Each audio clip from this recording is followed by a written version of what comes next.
Iya sedikit.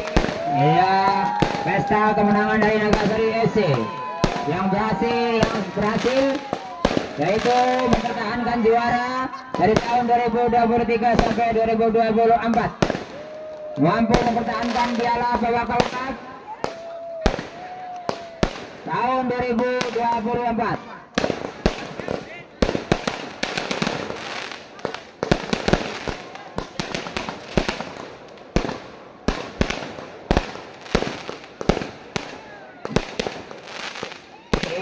Begitu meriahnya dengan petasan-petasan.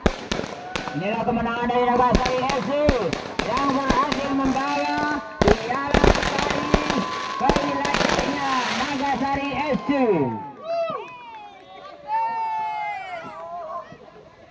Oh, raketon pedut. Apa yang wadah ditutur dodolan.